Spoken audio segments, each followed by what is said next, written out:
boa tarde, está começando mais um Revista e toda sexta-feira eu estou aqui, esperando por você na telinha da CNT.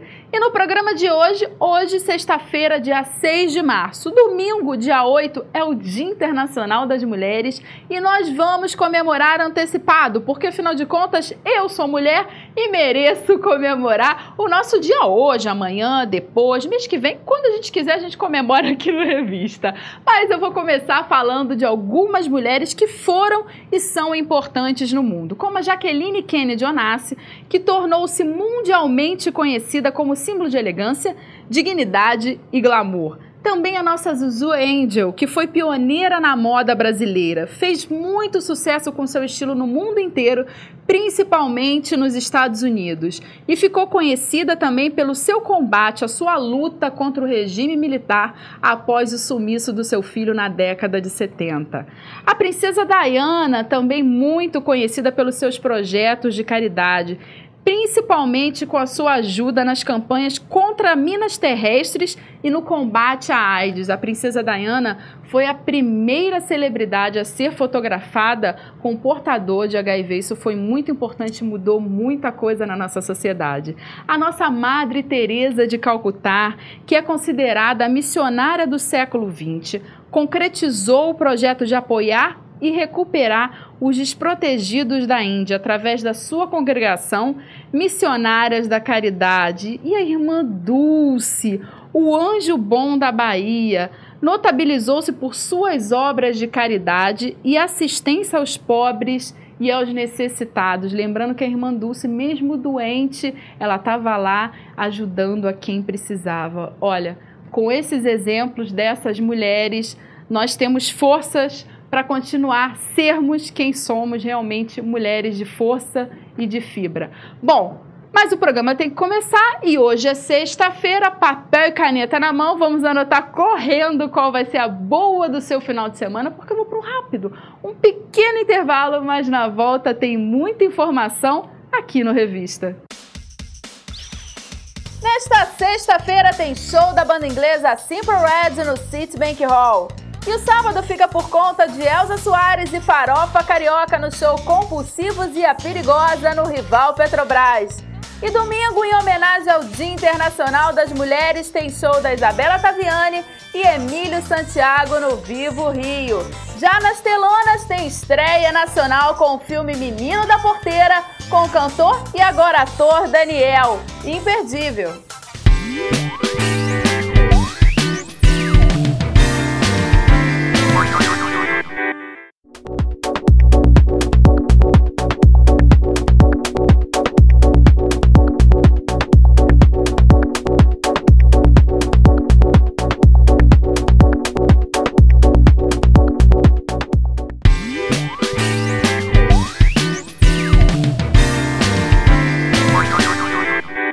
Estamos de volta com o Revista e no programa de hoje nós estamos comemorando o Dia Internacional da Mulher. A gente está antecipando um pouquinho, é domingo, dia 8 de março, mas hoje é sexta-feira, dia 6 de março e por isso eu vou receber aqui uma juíza, que é a juíza Adriana Angeli, tá certo? Angeli.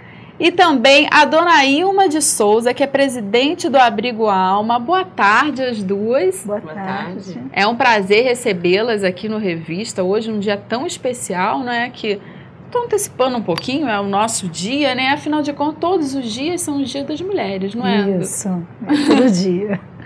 Mas a juíza, ela foi há pouco tempo, a Adriana, ela julgou um caso que marcou muito a nossa sociedade, que foi o caso do menino João Hélio, né? Hoje a gente comemora o Dia Internacional da Mulher. Eu queria saber, você como mulher, o que passou no seu coração, na sua alma, na hora de julgar um caso tão forte que marcou tanto a nossa sociedade? Bom, boa tarde. É muito complicado a gente dissociar o nosso lado de ser humano, de mulher, de pessoa mesmo, com a nossa vida profissional, né? Então, é lógico que os sentimentos que a gente acaba levando aquilo para o julgamento. E foi uma comoção, foi infelizmente um caso que marcou muito a sociedade, um episódio muito triste. E não tinha como as pessoas não se colocarem no lugar daquela mãe, né? Imaginar que sofrimento aquela mãe passou presenciando aquela cena. E eu não podia desconsiderar isso, mas eu também não podia esquecer que eu estava ali para fazer justiça e para julgar um adolescente de 16 anos que se envolveu nesse episódio. Então eu tinha que ser o mais justa possível, né? Agir com a minha consciência sem deixar que sentimentos externos influenciassem a minha decisão, e acho que foi assim que eu consegui atuar nesse caso, né?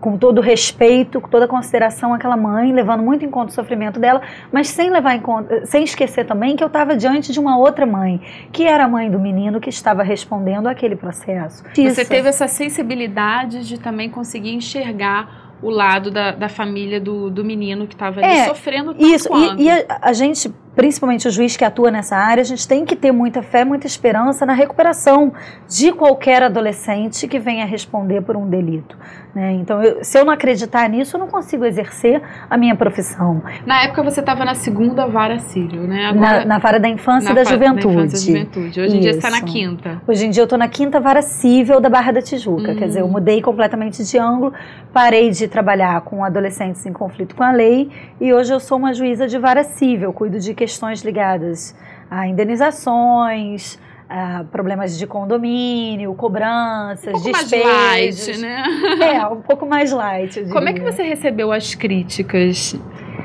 As pessoas não entendem, né, que o juiz tem que julgar com a lei. Se a lei é ruim, o problema está na lei e ela tem que ser mudada.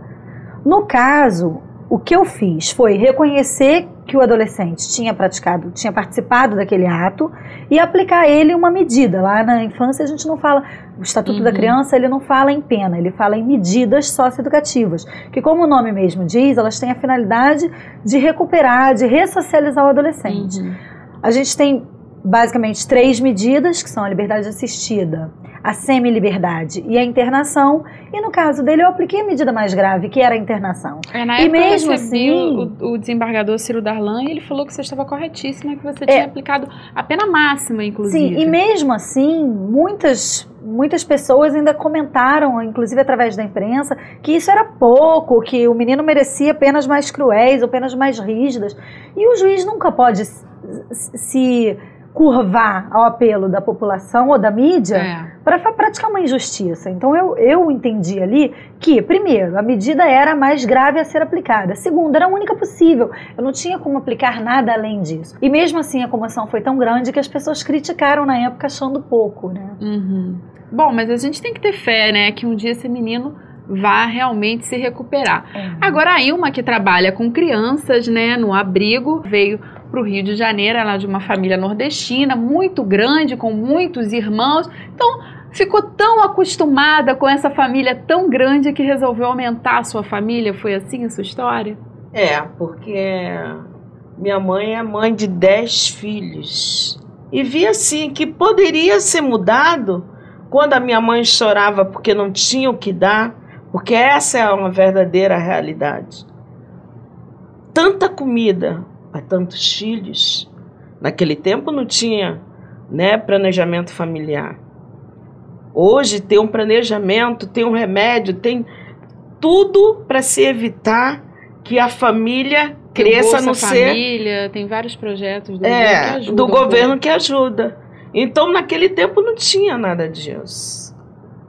Então, né, começamos, mas eu sempre gostei de ajudar o próximo.